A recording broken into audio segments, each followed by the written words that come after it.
Bienvenida a la sala de Zoom del programa Martes Democrático de la Oficina de Participación Ciudadana del Congreso de la República. El día de hoy, martes 23 de noviembre del 2021, tenemos programada la conferencia Sensibilización y Reducción del Riesgo de Desastres, análisis desde nuestra realidad. Conferencia que tiene como finalidad sensibilizar y orientar a la ciudadanía en general sobre las consecuencias de los riesgos de los desastres, haciendo ver la importancia de la cultura de prevención y preparación ante situaciones de desastres de posibles escenarios en nuestra realidad peruana.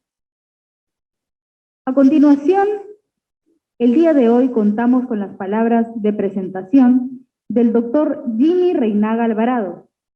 El doctor Jimmy Reinaga Alvarado es jefe del área de educación ciudadana, así que, sin más que decir, le damos pase adelante al doctor Jimmy Alvarado.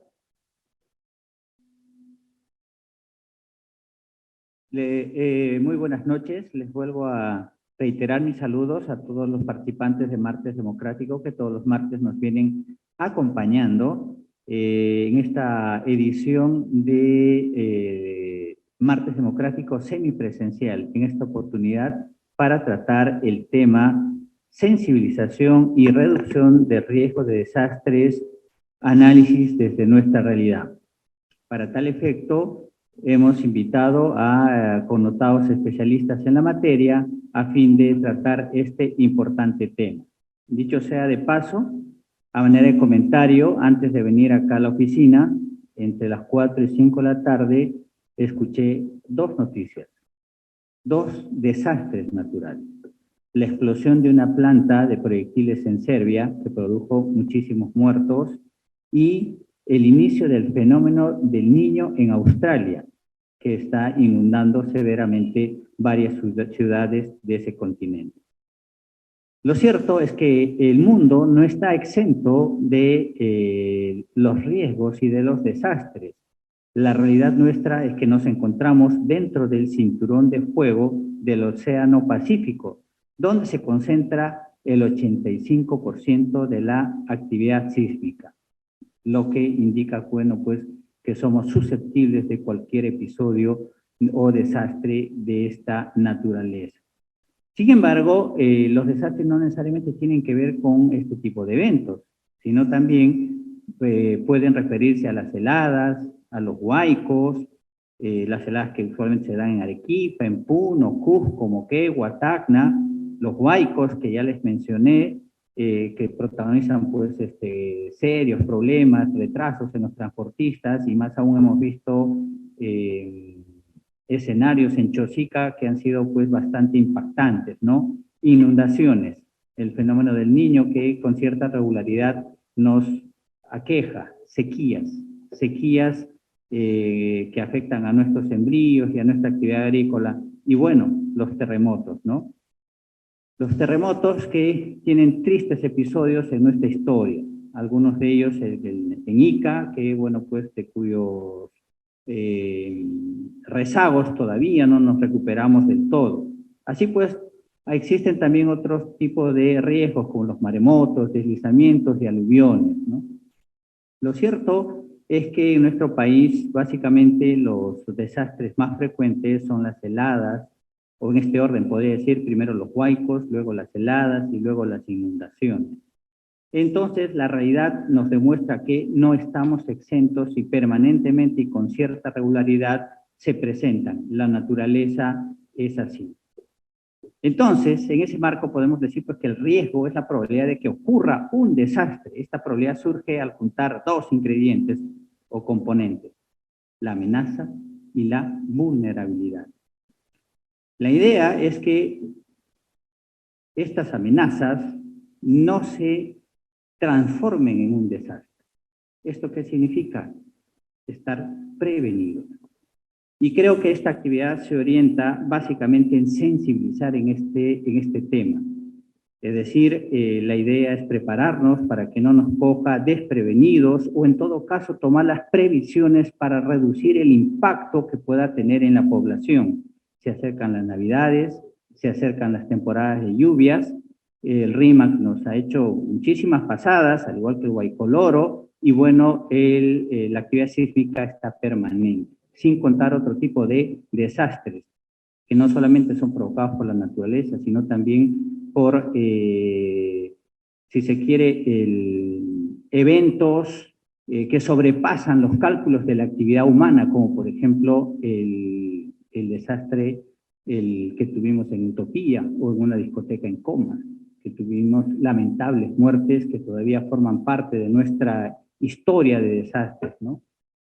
Bueno, para tratar estos temas y ya para no aburrirlos más, quisiera comentarles que hemos convocado pues a profesionales de primera línea para tratar este tema. En este sentido tenemos la presencia de el señor Hernando Tavera Huarache, que es investigador científico y presidente ejecutivo del Instituto Geofísico del Perú. Grinia Jesús Ábalos Roldán, que es subdirectora de Predicción Climática del Servicio Nacional de Meteorología e Hidrología del Perú, CENAMI, y Marco Antonio Tantaleán del Águila, especialista en gestión de riesgo de desastres del Instituto Nacional de Defensa Civil, INDECI.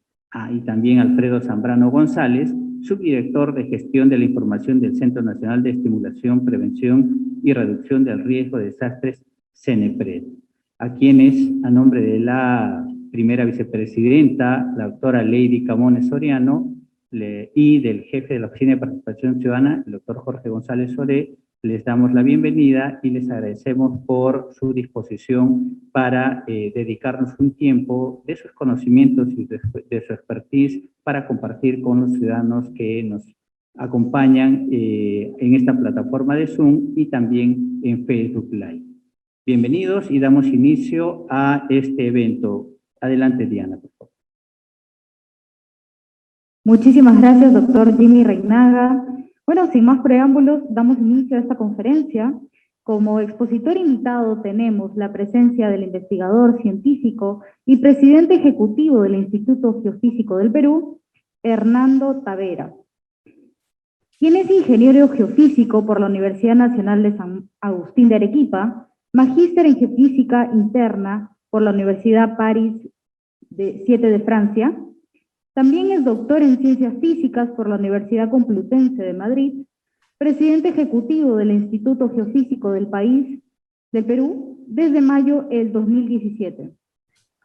Con sólida formación gerencial en gestión pública, académico y docente en la PUC, también reconocimiento nacional e internacional en el campo geofísico por su dedicación de más de 30 años al estudio e investigación sismológica en el Perú y Latinoamérica. Bien, le damos pase, por favor, y le cedemos el uso de la palabra, señor Hernando Tavera. Adelante. Nuevamente, muy buenas noches.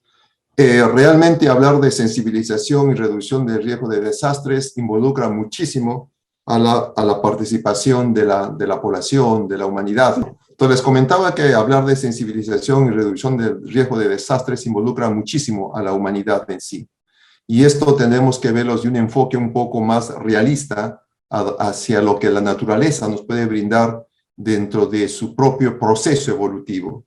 Y a esto me refiero a la imagen que estamos observando en este momento. Estamos viendo la movilización de las placas tectónicas. Estas placas se vienen movilizando desde hace más de 450 millones de años y lo hacen a diferentes velocidades y en diferentes direcciones.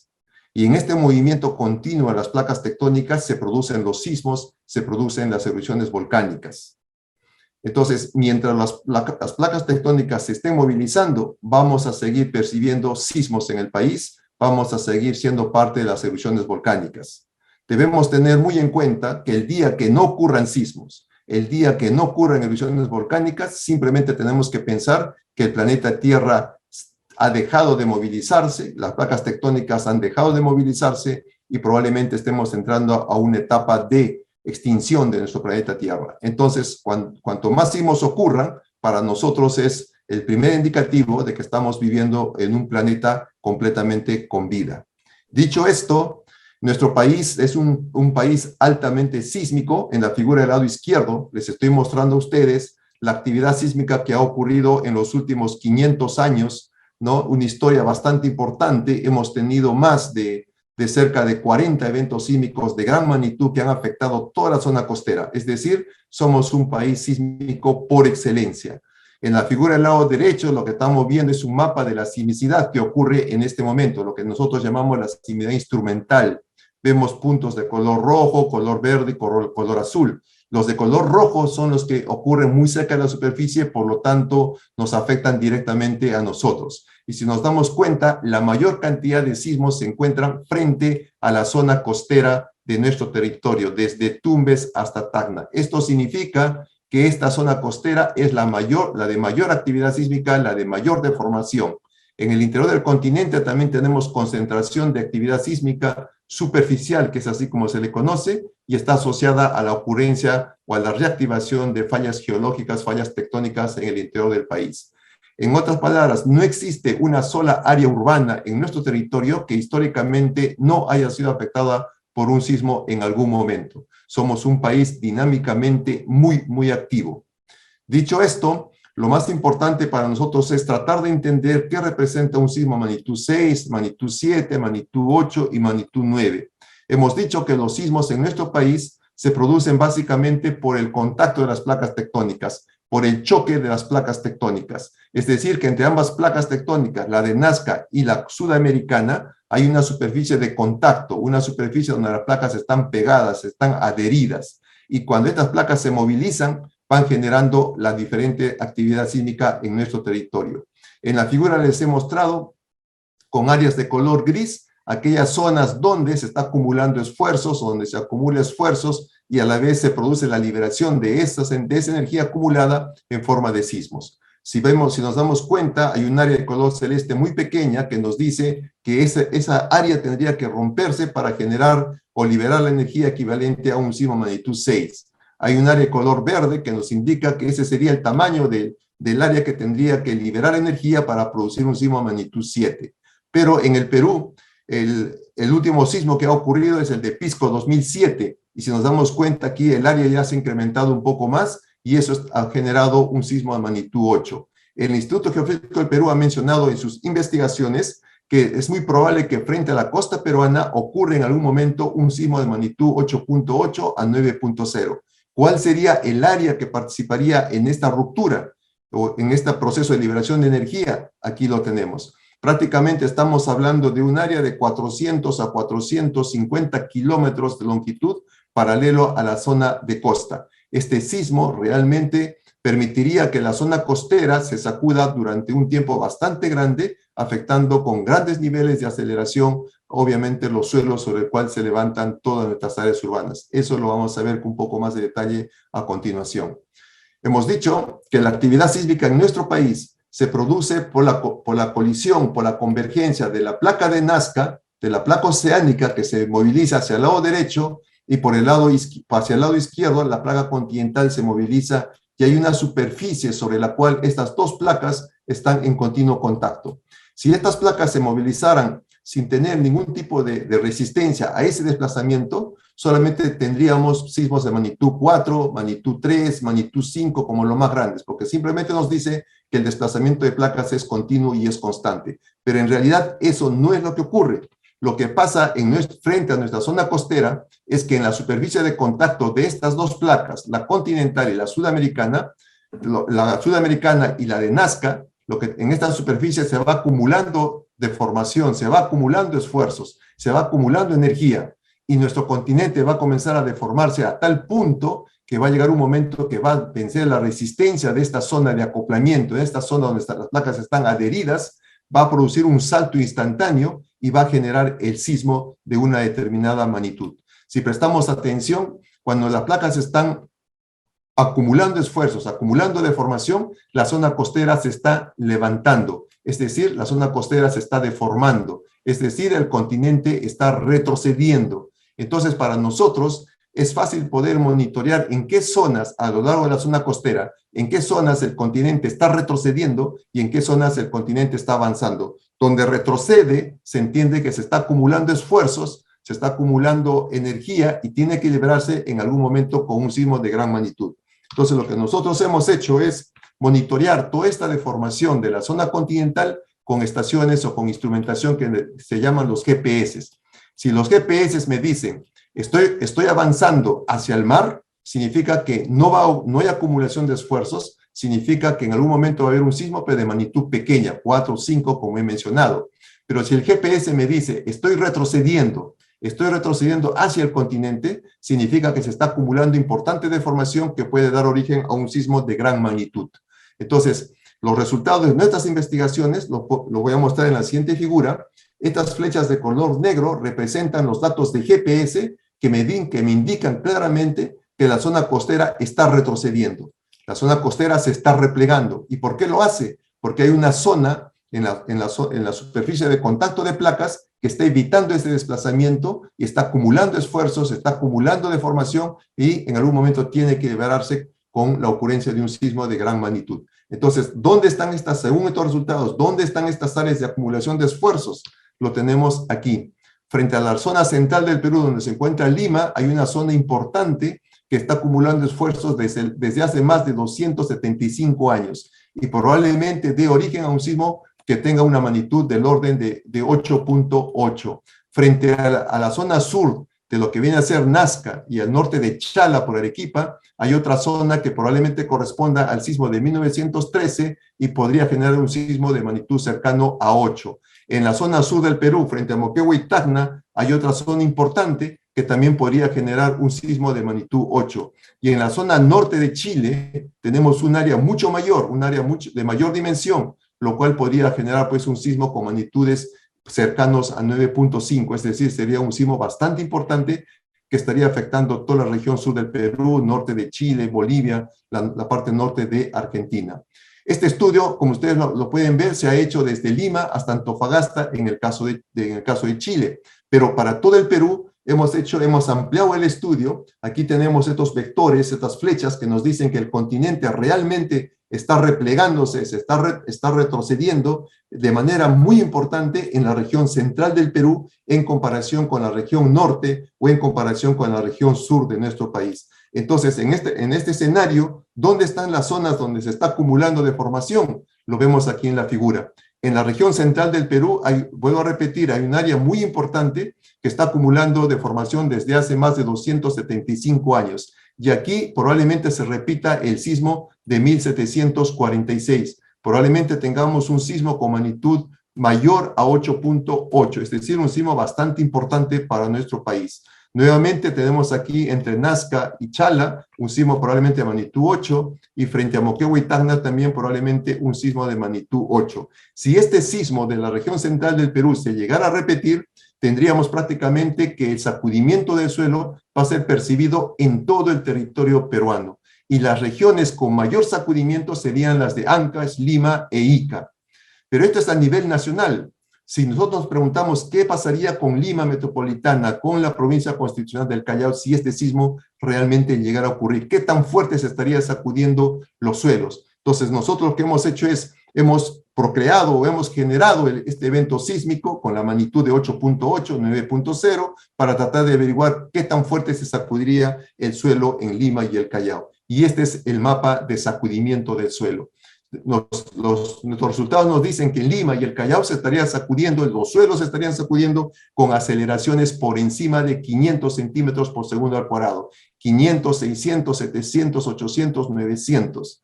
Si queremos hacer una comparativa de qué significan estos valores, ustedes recordarán el sismo del 2007. En ese sismo, los suelos de Lima se sacudieron con valores del orden de 80 centímetros por segundo al cuadrado. Ustedes recordarán el sismo de Mala de este año, de junio. Los suelos de Lima y el Callao se sacudieron con valores de 35.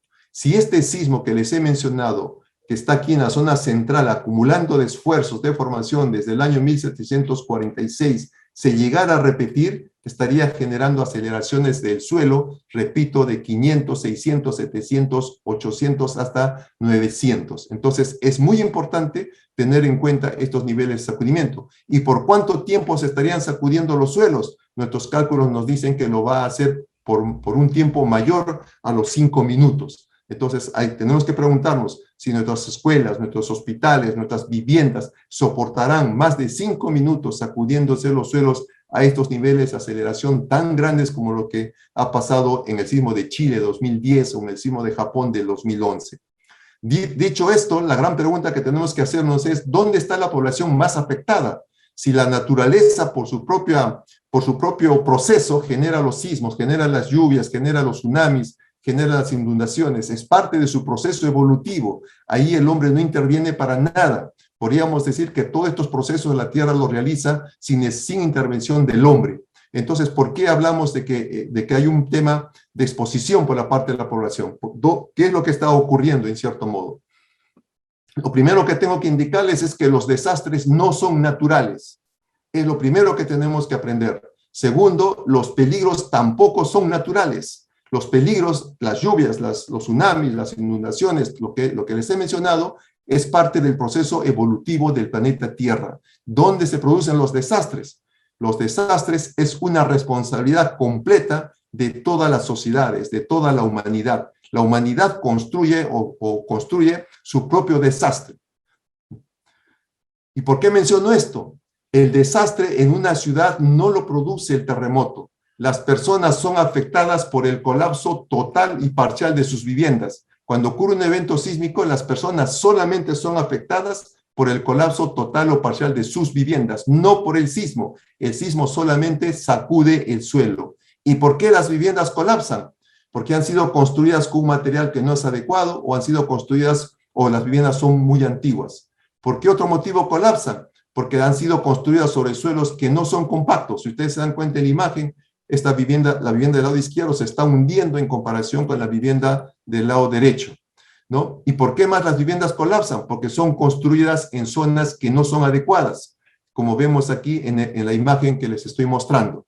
Entonces, si hacemos una visión más general de lo que viene a ser Lima en este momento, ustedes creo que pueden darse cuenta aquí qué es lo que va a pasar.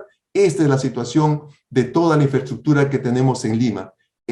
Cuando ocurre un evento sísmico con epicentro en el mar, 3 procesos se generan de manera inmediata: el tsunami, la licuación de suelos, y los cerros se sacuden tan fuerte que caen piedras y tierra. Ustedes pueden preguntarse qué va a caer de estos cerros. Imágenes adicionales, si se dan cuenta aquí, estas viviendas prácticamente se están hundiendo en la parte frontal. ¿Por qué? Porque han sido construidas con material que no es el adecuado, que han sido construidas sobre suelos que tampoco son los adecuados.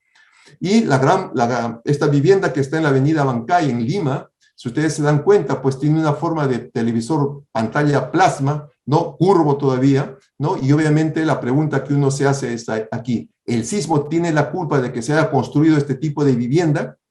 ¿El sismo tiene la culpa que la población que vive en este edificio esté expuesta a que este edificio colapse y le produzca daños físicos? Es la gran pregunta que tenemos que hacernos a cada momento.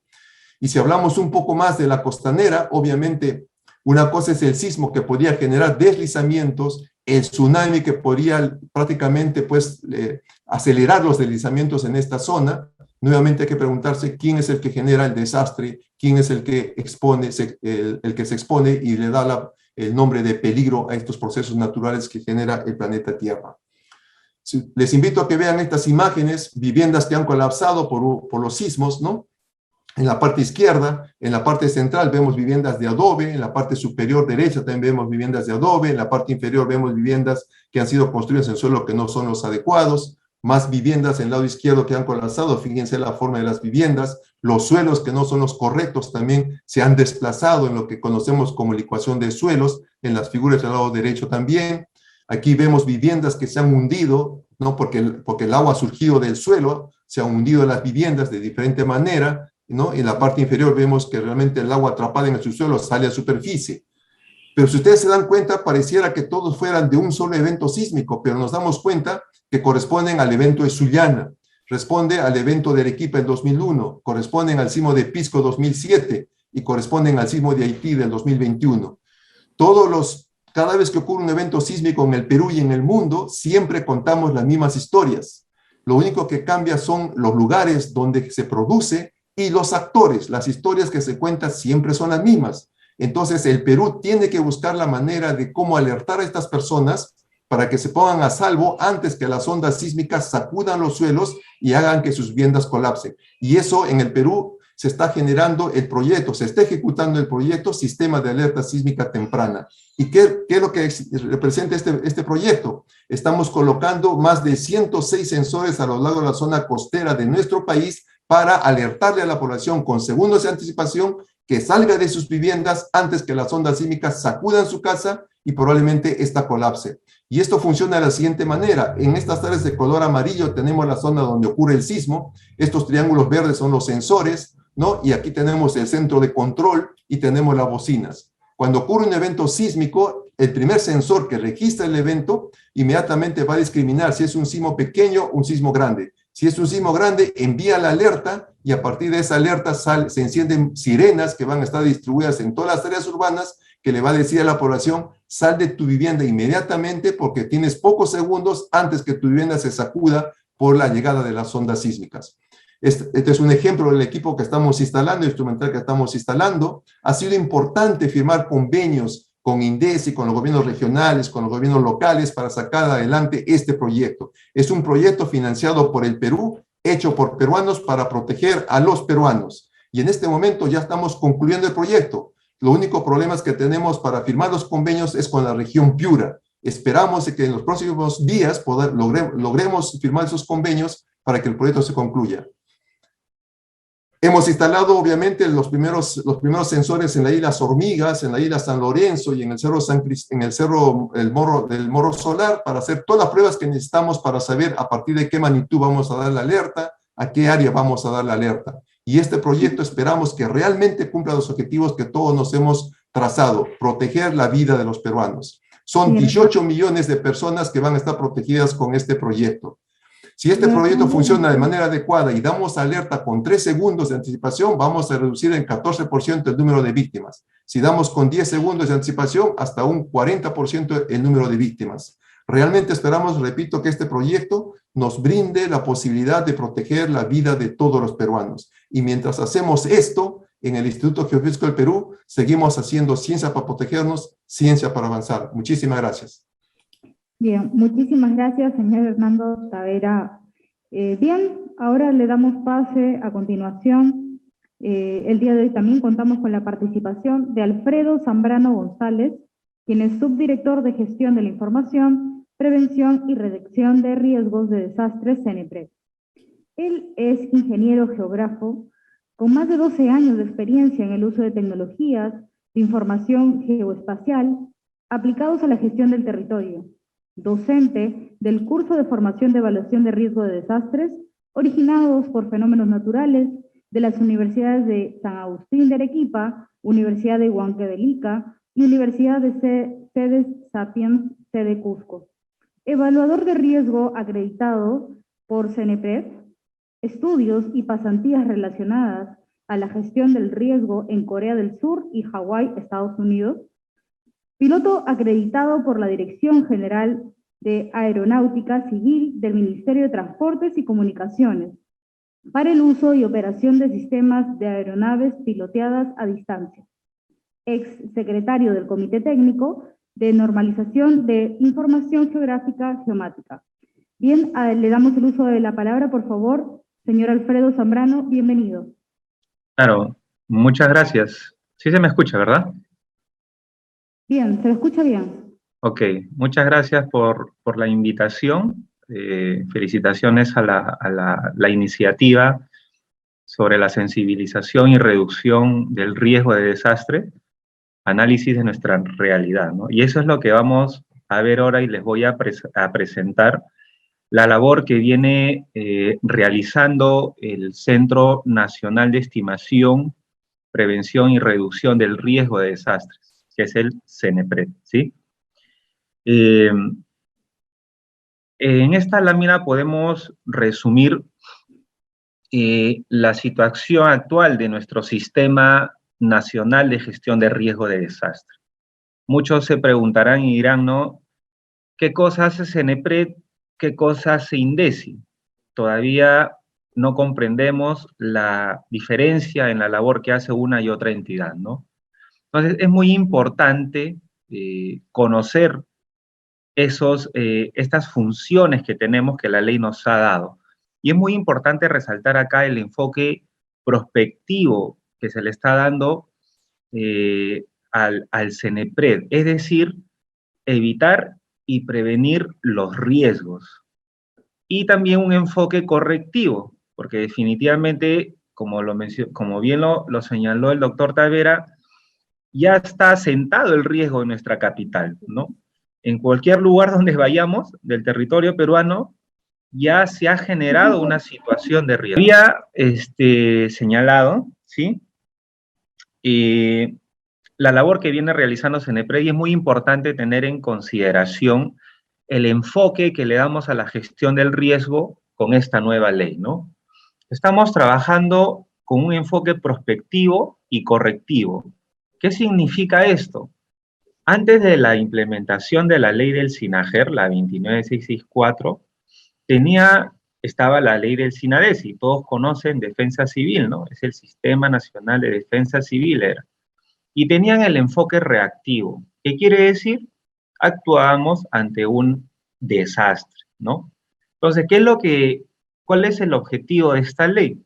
Justamente de evitar y prevenir el riesgo, ¿no? Y en situaciones, como ya hemos visto en las imágenes, de situación de riesgo por este evento sísmico que probablemente se dé, tenemos ¿qué cosa? Que corregir y mitigar. Entonces, si se dan cuenta, ya no estamos pensando en atender la emergencia, ¿no? Sino estamos pensando en planificar, ¿correcto?, adecuadamente nuestros territorios. ¿Con qué finalidad? De evitar y prevenir los riesgos. Y donde ya está el riesgo asentado, corregir y mitigar, ¿correcto? Entonces, este enfoque por procesos dividió, digamos, en 7 procesos de la ley: estimación, prevención y reducción. Está bien, pero ¿qué cosa ve CENEPRED y qué cosa ve INDECI? Justamente los procesos de estimación, de prevención y reducción, y también el de reconstrucción. Entonces, miren, este primer proceso de estimación va mucho con el título de este evento, ¿no? Que es la sensibilización del riesgo de desastre. ¿Por qué? Porque justamente en este proceso nosotros articulamos con las entidades técnicas, sea el Instituto Geofísico del Perú, el CENAMI, el INGEMED, en que se genere este conocimiento, pero también enseñarle cómo los gestores o ejecutores de la gestión del riesgo, como los alcaldes, los gobernadores, incluso los ministros, sepan la situación de sus territorios, ¿no? Sepan ante qué eventos se enfrentan, sepan ante qué riesgos están enfrentándose, porque no pueden, digamos, enfrentar algo que desconocen, ¿verdad? Entonces, en este primer proceso de estimación se genera todo ese conocimiento, ¿no? Cuáles son aquellas localidades que están expuestos ante eventos sísmicos, ante incendios forestales, ante bajas temperaturas, volcanes. Prácticamente tenemos todos los peligros en el Perú, ¿no? ¿Qué más tenemos acá? Tenemos los procesos de prevención y reducción, ¿sí? ¿Y cómo operativizamos esto? ¿Cómo hacemos que los alcaldes, los gobernadores puedan justamente prevenir y reducir los riesgos? Y hablamos de la estimación. Si conocen el riesgo, ok, saben dónde enfrentar el problema. ¿Pero cómo?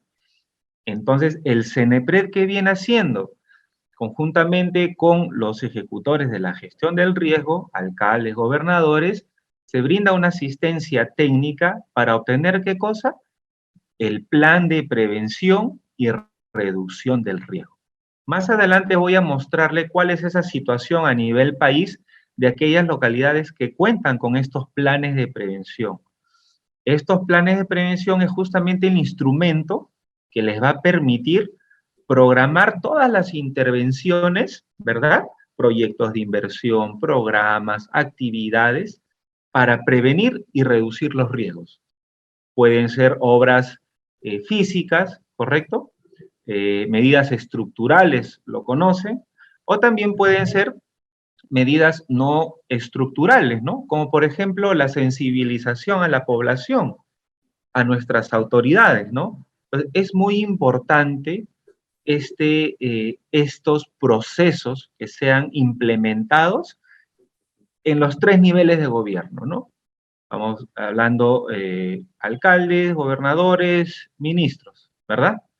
Entonces, esa es la labor que viene realizando el CENEPRED. Y quiero compartir con ustedes, justamente porque tratamos de conocer nuestra realidad, ¿correcto? He hablado rápidamente sobre el marco normativo, creo que es lo suficiente y necesario, y a continuación les voy a compartir un trabajo también que venimos desde el CENEPRED difundiendo y promocionando. Les había mencionado cómo podemos acceder a esta información que nos va a permitir a nosotros conocer el riesgo, ¿correcto? Entonces, hemos trabajado en un mecanismo, en una plataforma denominada Sistema de Información para la Gestión de Riesgo de Desastres, que justamente nos va a brindar, a facilitar esa información, no solamente al alcalde, no solamente al gobernador o funcionarios o técnicos del Estado, ¿no? Sino también al público en general. Entonces, miren, ve, yo les voy a compartir al finalizar la presentación el enlace de acceso. Esto es totalmente libre, no necesitan ustedes una cuenta de usuario, qué sé yo, sino van a poder acceder libremente. Entonces, acá yo les puedo mostrar rápidamente, a ver, qué cosa estamos visualizando en pantalla. Nosotros hemos puesto a disposición también dónde se están realizando estos planes de prevención y reducción de riesgo. Entonces, uno como usuario puede entrar y saber si su distrito cuenta con un plan de prevención y reducción. ¿En qué niveles? A nivel departamental, a nivel provincial y a nivel distrital. Entonces, si uno comienza, esto es como utilizar el Google Maps, ¿no? Que todos están familiarizados ya con esa herramienta. Y vemos que la zona norte, miren, ve, ha avanzado en la formulación de sus planes de prevención a nivel provincial, distrital, regional. ¿Qué es lo que sigue? ¿Cuáles son los siguientes pasos? Porque el plan de prevención, recordemos y tengan en consideración que no es el fin último, ¿no? El fin último es que se ejecuten estos planes, ¿verdad? Que se ejecuten estos planes, que se ejecuten los proyectos de inversión. Ustedes pueden ver acá, incluso, miren, ve, ustedes pueden acceder a los planes de prevención de su distrito, de su localidad, y pueden descargarlo y ver efectivamente si se están implementando estas medidas de reducción del riesgo. Miren, ve, ustedes pueden acceder a todo el documento completo, es fuente oficial, todo lo que volcamos en esta plataforma es de fuente oficial, y ustedes pueden ya también, como participación ciudadana, hacer su seguimiento a la implementación del plan, ¿verdad? Muy importante la participación de todos, ¿sí? Es muy importante la participación de todos. Entonces, nuevamente, voy a mostrarles acá, a ver si me permiten. A ver, vamos a regresar acá. Bien, les había mostrado dónde están los planes de prevención, qué localidades la están formulando e implementando. Pero si uno quisiera saber, por ejemplo, cuáles van a ser las zonas de riesgo, ¿sí? ¿Cuáles van a ser las zonas de riesgo ante la temporada de lluvias del año 2022, enero, febrero, marzo? Entonces nosotros trabajamos coordinadamente, en este caso con las entidades técnicas, y hemos trabajado el escenario de riesgo por movimientos en masa, es decir, deslizamientos, caídas, huaicos, aluviones, etc.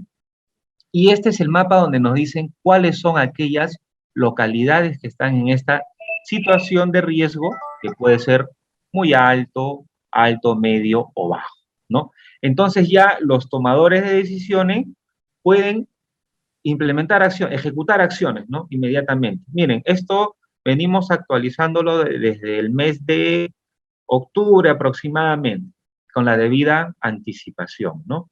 Y esto se viene actualizando constantemente y es accesible para todos ellos. Entonces, no solamente trabajamos por el tema de lluvias, que es una temporada bien marcada, ¿verdad? Sino también trabajamos lo propio para bajas temperaturas, que es otra temporada bien marcada. Entonces, también tenemos un escenario de riesgo, ¿verdad?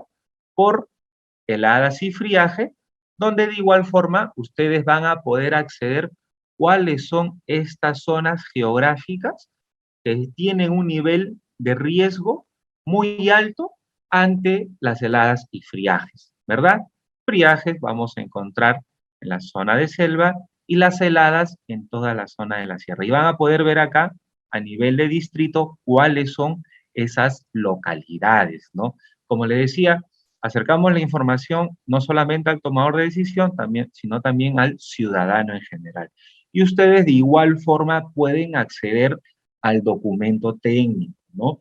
Que está desarrollado en un lenguaje comprensible por todos, ¿no? Es muy importante que todos sepamos comprender y conocer nuestros riesgos. Miren, ve, de igual forma ustedes pueden descargarlo sin ningún tipo de restricciones, ¿correcto?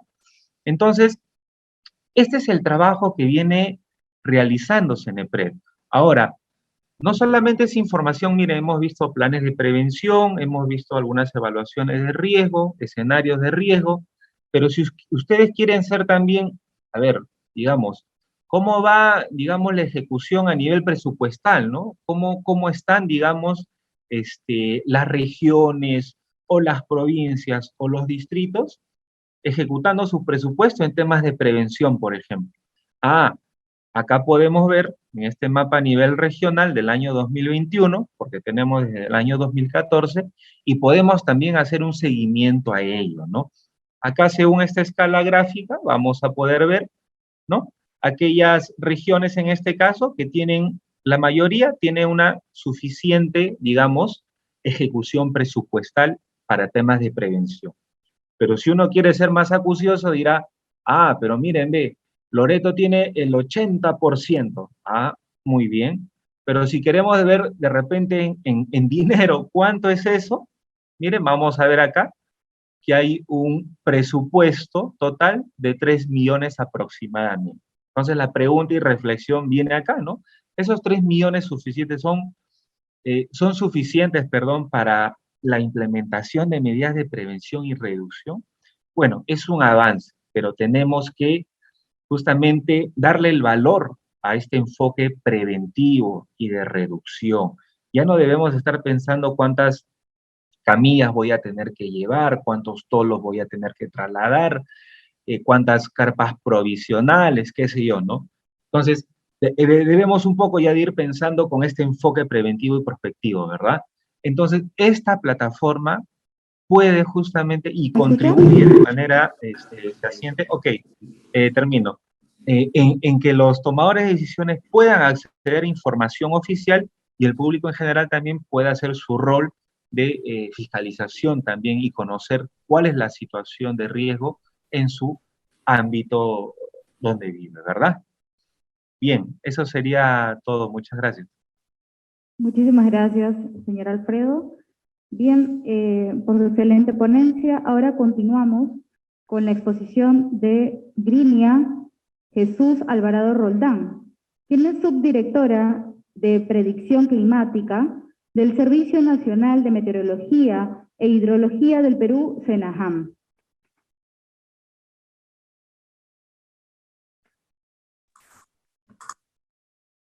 Buenas noches con todos y todas. Solamente para hacer una precisión, soy Grinia Ábalos Roldán y el Servicio Nacional de Meteorología e Hidrología es el SENAMI.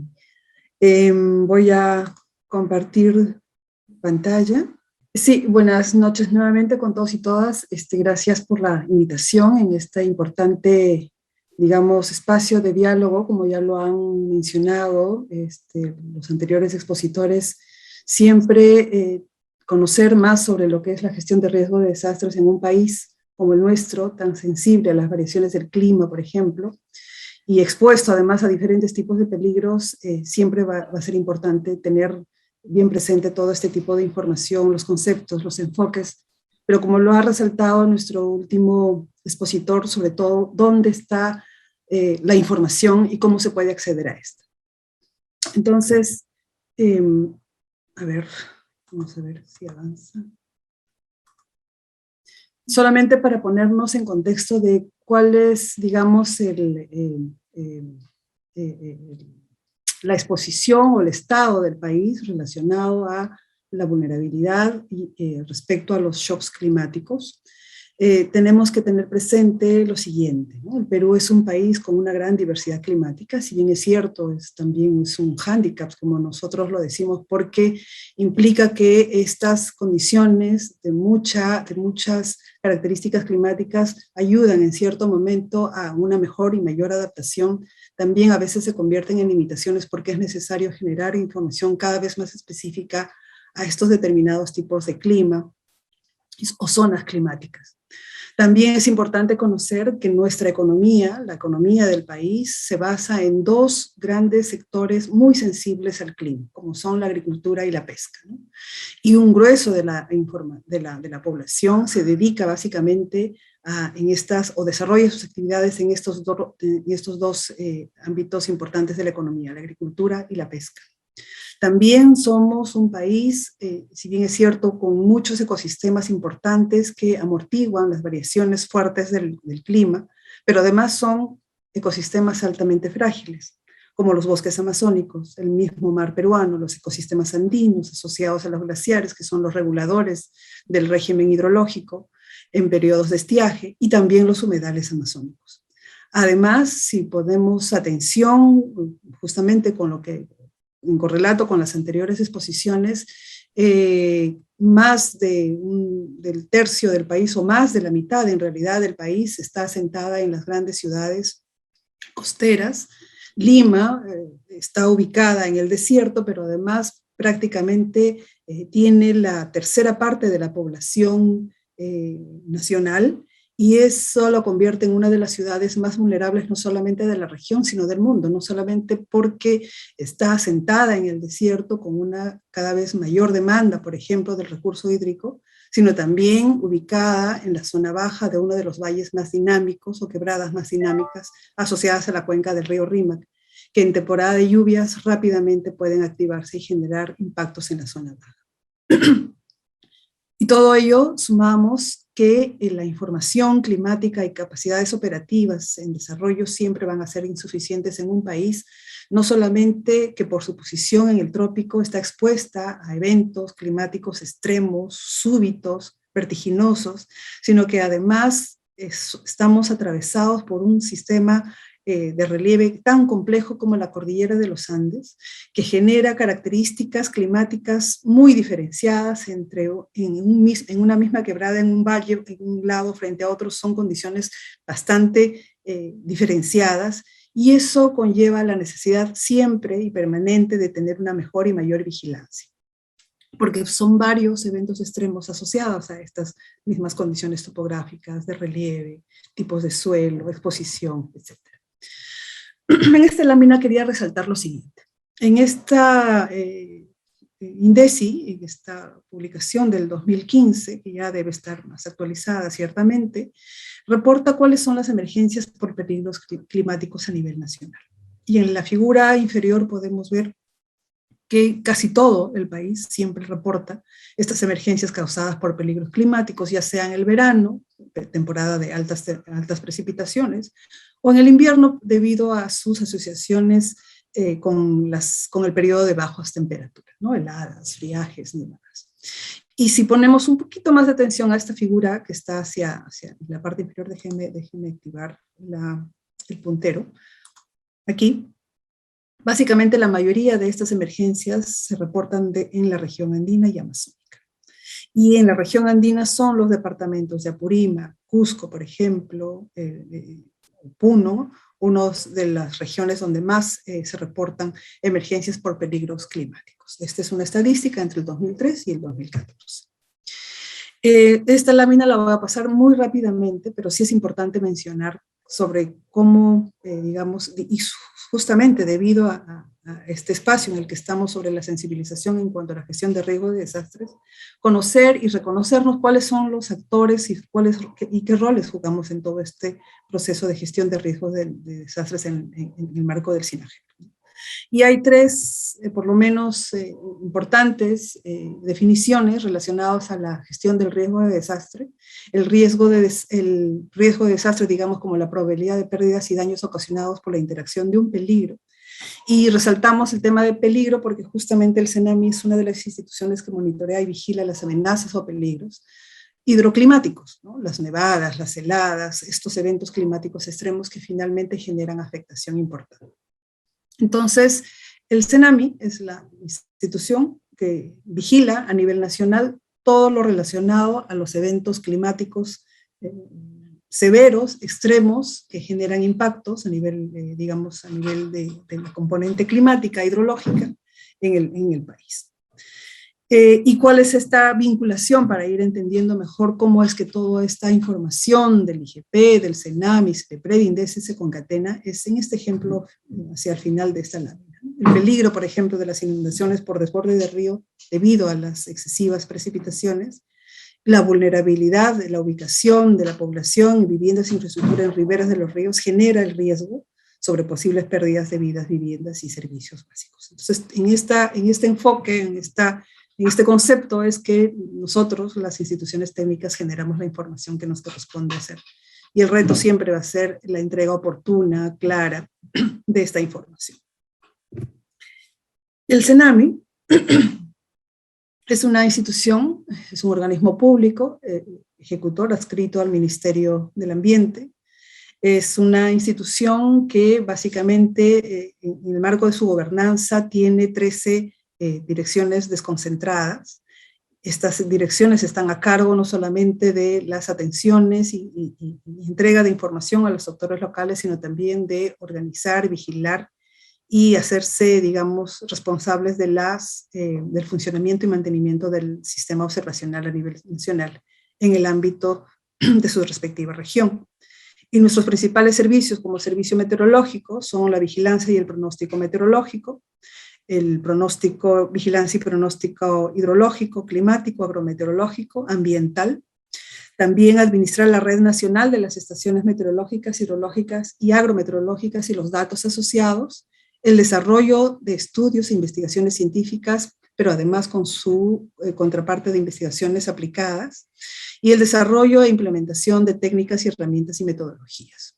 Y de estos servicios, digamos, por ejemplo, no solamente generamos los productos y servicios climáticos asociados a las necesidades de los diversos sectores, que son bastante diferenciados, estos requerimientos, sino que además el dato mismo es un servicio que nosotros ponemos a disposición de la población y los tomadores de decisiones.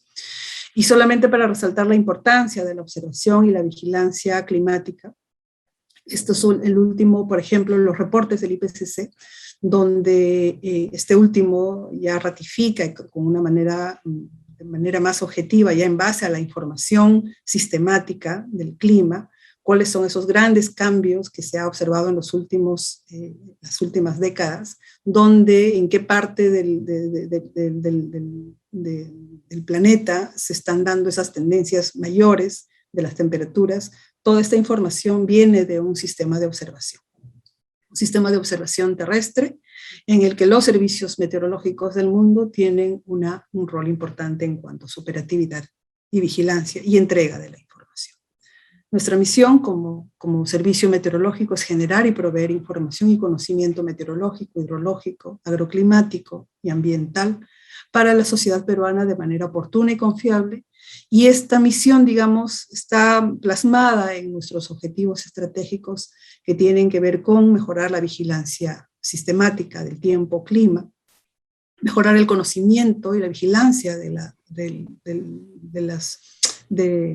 ambiental atmosférica en los distritos de la zona de atención prioritaria, ampliar las ofertas de nuestros productos y servicios, fortalecer la gestión institucional e implementar una gestión interna de riesgo de desastres en el SENAMI. Todo ello finalmente va a ser tiene como objetivo que nosotros, como institución del Estado, le demos un valor agregado a nuestra información. Entender cómo, en qué lugar de nuestra provisión de servicios está el ciudadano. Y con ese propósito, cómo como institución, además, mejoramos nuestros procesos de entrega de la información, pero sobre todo encontramos los espacios para conocer sobre todo la demanda de la información y la oferta que nosotros disponemos. En la medida que conozcamos cuál es esa demanda y cómo está nuestra oferta, también esto nos permite mejorar nuestras capacidades. En el 2019, esto solamente es una foto, digamos, de lo que ocurrió en el 2019, está considerando el reporte de INDECI. Las emergencias ocurridas según los grandes grupos de fenómenos en este primer trimestre estuvieron básicamente o mayoritariamente son de origen meteorológico oceanográfico. Y aquí se agrupan muchos de estos eventos que ya ha mencionado el expositor anterior, relacionados a los eventos hidroclimáticos extremos. El Perú, nuestra región, la región andina, amazónica y costera, está expuesta a diferentes tipos de peligros, como los más recurrentes son los que ustedes pueden ver aquí: las nevadas, las heladas, los friajes principalmente, o mejor dicho, en la región amazónica, mientras que las nevadas y heladas en la región andina, pero también expuesta a lluvias, es una región expuesta a lluvias intensas, sequías, granizadas, olas de calor, vientos huracanados. Eventos que muchos de ellos, como las lluvias intensas y las sequías, por ejemplo, se ven agudizadas o exacerbadas en mayor frecuencia o intensidad, por ejemplo, bajo una condición en niño. El niño es uno de estos eventos climáticos extremos, recurrentes, y que en un contexto de cambio climático, como también ya es parte de esta entrega de información del IPCC, posiblemente sea uno de los eventos que de aquí a algunos años su intensidad y frecuencia empiece ya, una mayor actividad, digamos, de este evento, tanto en intensidad y frecuencia, empiece ya a afectar de manera mucho más fuerte a los países históricamente afectados por el niño.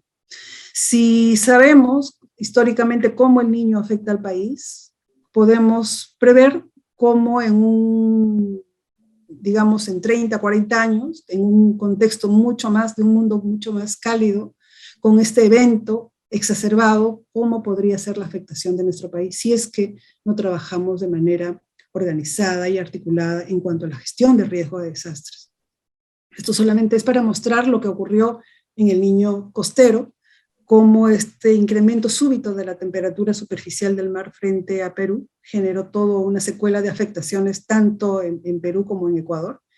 Y desde mucho tiempo no veíamos, por ejemplo, a Trujillo en estas condiciones de afectación.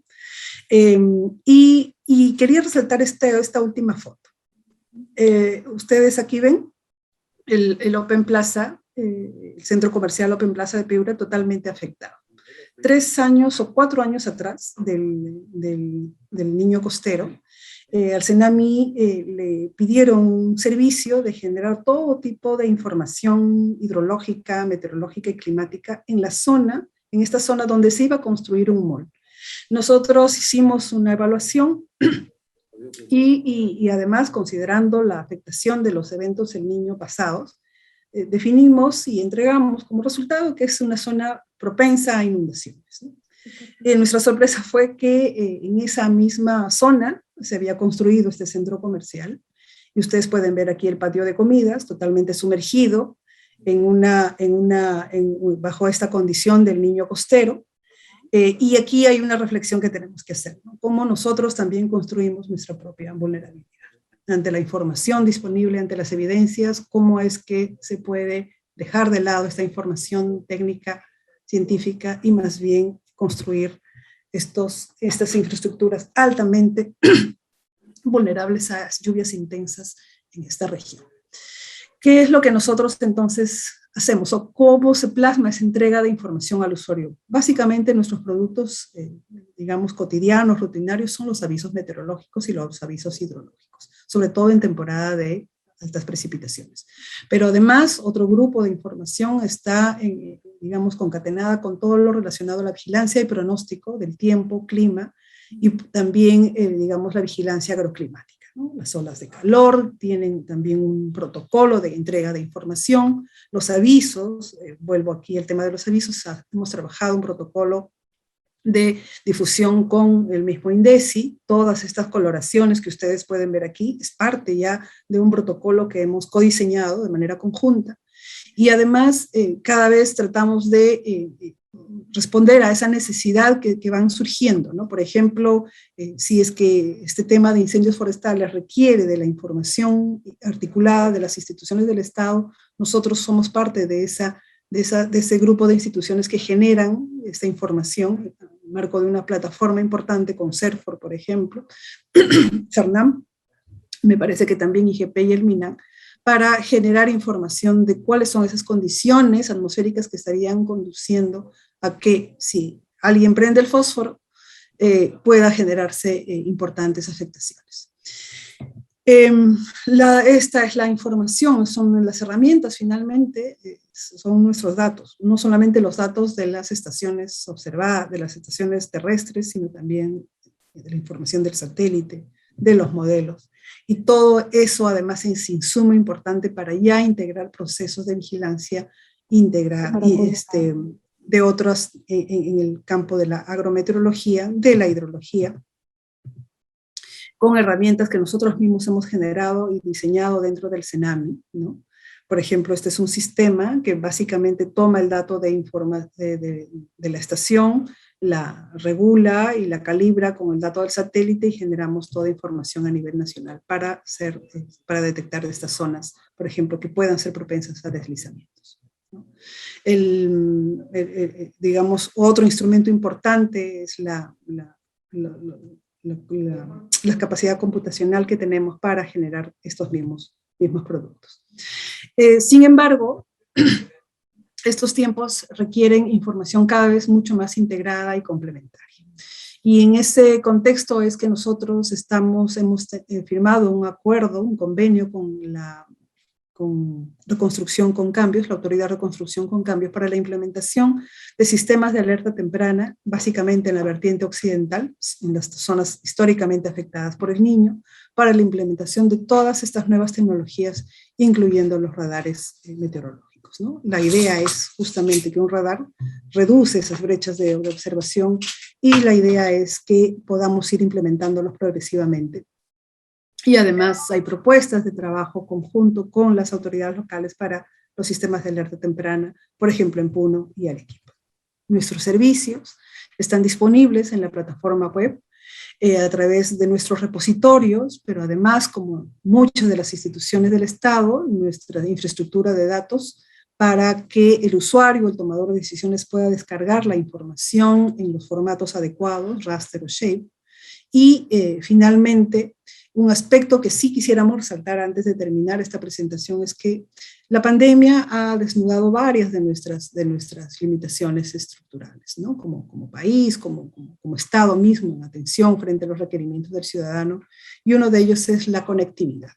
De nada nos va a servir que tengamos todas estas plataformas que básicamente se acceden a través del Internet, cuando muchas de nuestras regiones o muchas de las comunidades que son altamente vulnerables a los shocks climáticos no tienen acceso, por ejemplo, a Internet.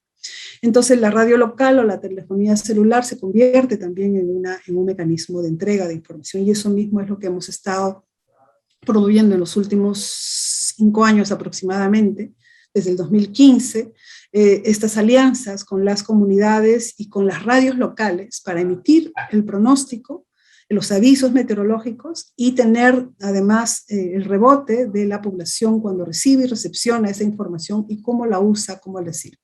Así que ese es un importante, digamos, avance, una nueva mirada de cómo cada vez más podemos acercar nuestros servicios al ciudadano.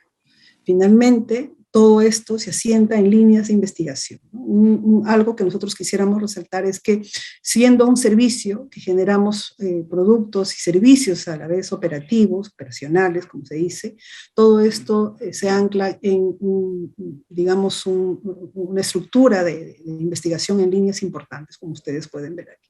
La idea es investigar para ser mejores cada vez en el tema operacional, generar conocimiento para optimizar nuestros productos operativos. Bien, muchas gracias. Esta es toda la presentación. Gracias por su atención. Bien, muchísimas gracias, señora Grinia Ábalos, por su excelente ponencia. Y a continuación, antes de ir al siguiente ponente, me gustaría, por favor, recordarles, estimados participantes, de que ya pueden ir realizando sus preguntas en la mano derecha de los chats del Zoom. Bien, a continuación tenemos la ponencia del especialista en gestión de riesgo de desastres del Instituto Nacional de Defensa Civil, INDECI, Marco Antonio Tantaleán del Águila.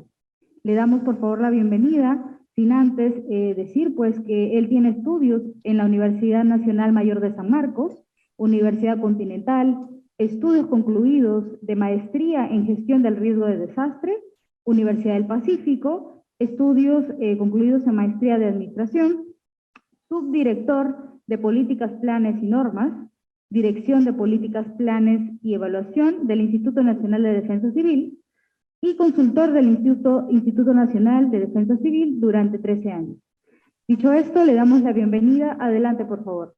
Permítanme expresarles el cordial saludo del general de brigada Carlos Yáñez, jefe del Instituto Nacional de Defensa Civil, y a través de mi persona también felicitarlos por este importante evento. Dicho esto, vamos a dar inicio a la presentación del día de hoy. El tema de esta presentación es avances en la implementación de la gestión de riesgo de desastres en el Perú. Esto lo vamos a realizar en una forma que sirva como un complemento a las brillantes exposiciones que han tenido mis antecesores. En el marco de lo que es el Plan Nacional de Gestión del Riesgo de Desastres, que tiene como objetivo reducir la vulnerabilidad, nosotros, dentro de lo que viene a ser nuestra competencia, lo que estamos promoviendo es contar con un Perú preparado y resiliente ante las emergencias y desastres.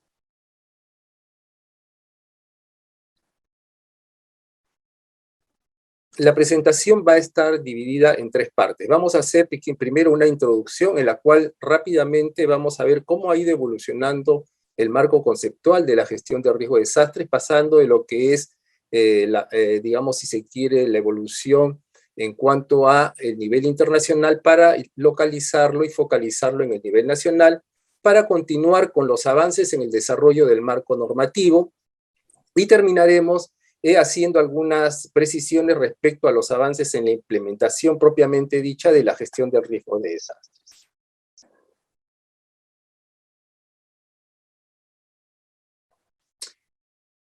Como ya se ha mencionado anteriormente, nosotros inicialmente teníamos el Sistema Nacional de Defensa Civil, que, bueno, como parte de la defensa nacional tenía como finalidad proteger a la población, previniendo daños, proporcionando ayuda y asegurando la rehabilitación. En ese entonces teníamos que el Instituto Nacional de Defensa Civil era el ente rector y el sistema estaba conformado básicamente por las direcciones regionales de defensa civil del INDECI, los comités regionales, provinciales y distritales de defensa civil, las oficinas de defensa civil regionales, provinciales y distritales, y las oficinas de defensa nacional sectoriales. En ese marco teníamos nosotros como el documento principal el Plan Nacional de Prevención y Atención de Desastres, que de alguna forma, sin hacer mención a los procesos como ahora los conocemos en el marco del Sistema Nacional de Gestión de Riesgo de Desastres, pues básicamente se refería a todo ello, ¿no? En ese marco se desarrolló el Sistema Nacional de Defensa Civil. Luego tenemos que a nivel internacional se desarrolla la primera conferencia mundial sobre reducción del riesgo de desastres, que fue celebrada en mayo de 1994 en Yokohama. Y los principios de la estrategia de esta primera conferencia fueron la evaluación de riesgo, la prevención de desastres, el fortalecimiento de las capacidades para prevenir y reducir los desastres, la alerta temprana a desastres. Varios de estos puntos los hemos venido escuchando y los vamos a seguir escuchando a lo largo de la presente exposición. Continuamos con el marco de acción de Hyogo, que tenía 5 prioridades. La primera, garantizar la reducción del riesgo de desastres como una prioridad nacional y local, identificar, evaluar y monitorear los riesgos de desastres y mejorar las alertas tempranas, utilizar el conocimiento, la innovación y la educación para crear una cultura de seguridad y resiliencia, reducir los factores de riesgo, fortalecer la preparación en caso de desastres, términos que hemos venido escuchando en las presentaciones que han antecedido. Y luego terminamos el marco internacional con la declaración de Sendai, que tiene 5 puntos importantes: comprender el riesgo, fortalecer la gobernanza del riesgo de desastres, invertir en la reducción del riesgo de desastres y aumentar la preparación para casos de desastre a fin de dar una respuesta eficaz y reconstruir mejor en los ámbitos de la recuperación, la rehabilitación y la reconstrucción. Por el lado nacional, a través del Acuerdo Nacional, que todos ustedes conocen perfectamente, tenemos que se vienen dando las políticas de Estado. En el marco de las políticas de Estado, yo quisiera resaltar 2 políticas: la política 32, que es la política de Estado, gestión de riesgo de desastres, y la política 34, que es de ordenamiento y gestión territorial. Básicamente, la política 32 es la que ha servido de base para lo que posteriormente vamos a ver a continuación, que es la creación del Sistema Nacional de Gestión del Riesgo de Desastres. ¿Qué nos dice esta política? Nos comprometemos a promover una política de gestión del riesgo de desastres con la finalidad de proteger la vida, la salud y la integridad de las personas, así como el patrimonio público y privado. En cuanto a la política 34, se dice: nos comprometemos a impulsar un proceso estratégico integrado, eficaz y eficiente de ordenamiento y gestión territorial que asegure el desarrollo humano en todo el territorio nacional en un ambiente de paz. Como les había mencionado, en ese marco de la política 32, pues es que se crea mediante la ley 29664 el Sistema Nacional de Gestión del Riesgo de Desastres. Esta es una presentación muy sintetizada de lo que es en general el Sistema Nacional de Gestión del Riesgo de Desastres. Por un lado tenemos el Consejo Nacional de Gestión del Riesgo de Desastres, que desempeña el rol decisor. Luego tenemos a la Presidencia del Consejo de Ministros como el ente rector y articulador del sistema. A continuación tenemos el CEPLAN, el CENEPRED e INDECI en el rol técnico y asesor. Ya el ponente del CENEPRED explicó los procesos a cargo tanto del CENEPRED o INDECI. Lo que yo quisiera rescatar acá es de que el CEPLAN, como ustedes conocen, responsable de todo lo que es el planeamiento nacional, y el CENEPRED y el INDECI son las 2 entidades técnico-normativas que tienen competencias en los procesos de la gestión de riesgo de desastres, que dan el soporte al ente rector para la implementación de la gestión de riesgo de desastres en el país. En la parte ya ejecutora tenemos por un lado a los sectores, a los gobiernos regionales, a las municipalidades provinciales y distritales, siendo en este caso los ministros, los gobernadores regionales y los alcaldes las máximas autoridades responsables de la implementación de la gestión del riesgo de desastres en nuestro país. En la parte financiera tenemos, por supuesto, al Ministerio de Economía y Finanzas con la estrategia de gestión financiera de gestión del riesgo de desastres. Y en lo que viene a ser la parte del rol promotor, donde ya está el resto de la sociedad, tenemos a la población en general, el sector privado, los organismos no gubernamentales, los voluntariados, las universidades, asociaciones gremiales, Cruz Roja, etc. Entonces, este es el Sistema Nacional de Gestión de Riesgo de Desastres, tal como ha sido concebido mediante la Ley 29664. Habiendo hecho este pequeño recorrido, muy rápido por cierto, pero creo lo suficientemente claro para poder entender cómo ha ido evolucionando el marco conceptual de la gestión de riesgo de desastres, vamos a ver ahora los avances en el desarrollo del marco normativo. Como ustedes comprenderán, para poder implementar la gestión del riesgo de desastres en nuestro país, al haber cambiado de un Sistema Nacional de Defensa Civil a un Sistema Nacional de Gestión del Riesgo de Desastres, pues era necesario contar con el marco normativo que nos permitiera desarrollar los diferentes procesos de la gestión del riesgo de desastres, así como la formulación de los diferentes tipos de planes. En ese orden de cosas, primero tenemos, como les mencioné, la Ley 29664, que crea el SINAGER, Sistema Nacional de Gestión del Riesgo de Desastres, el Decreto Supremo 048-2011, que aprueba su reglamento. Luego se conforman los grupos de trabajo de la gestión del riesgo de desastres, que básicamente tienen responsabilidad sobre los 7 procesos de la gestión del riesgo de desastres: estimación, prevención y reducción del riesgo de desastres, preparación, respuesta, rehabilitación y reconstrucción. Los grupos de trabajo se instalan en todas las entidades públicas. Adicionalmente, y en complemento a ello, tenemos las plataformas de defensa civil que se instalan en los gobiernos regionales y en los gobiernos locales, es decir, las municipalidades provinciales y distritales, que ellos contribuyen con los procesos de preparación, respuesta y rehabilitación.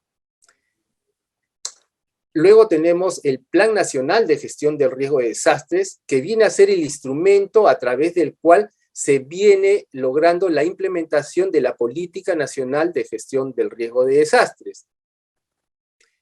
Como ustedes saben y como han podido ver por diferentes informaciones, por lo general la capacidad de los gobiernos regionales ante las diferentes emergencias que se nos vienen presentando, ven superadas sus capacidades.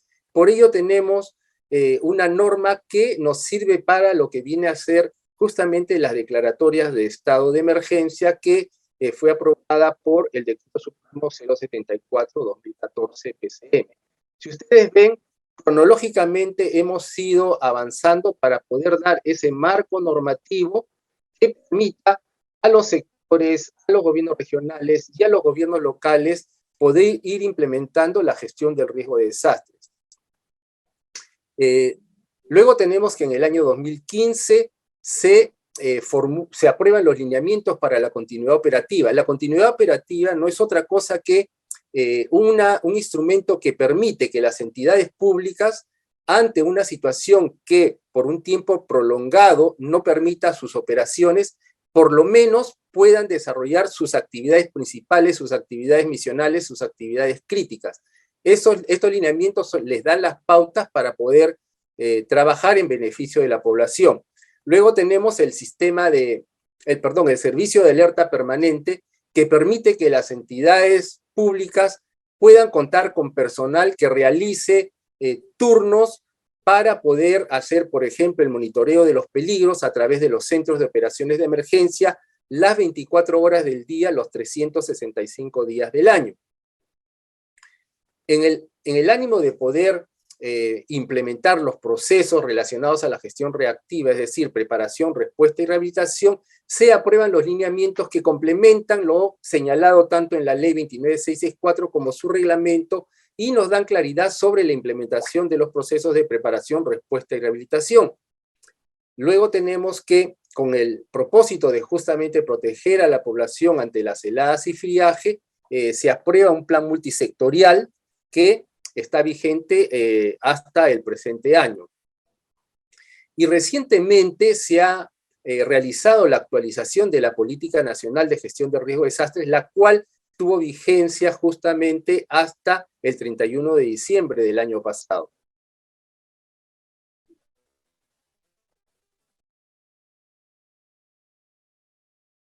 Para la formulación ya de los planes, tenemos que se aprobaron los lineamientos mediante resolución ministerial 188-2015 PCM para la formulación de los planes de contingencia.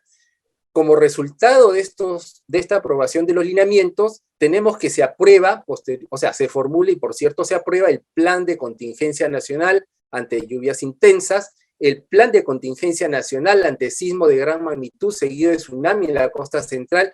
Este plan es sumamente importante por cuanto, como ya lo precisó y nos expuso con total claridad el doctor Hernando Tavera, pues justamente este plan de contingencia nacional ante sismo de gran magnitud está orientado en esa zona de la costa central que abarca básicamente los departamentos de Ancash, Lima e Ica, que sufrirían la mayor cantidad de daños. Es decir, contamos ya con un instrumento para poder reaccionar en beneficio de la población.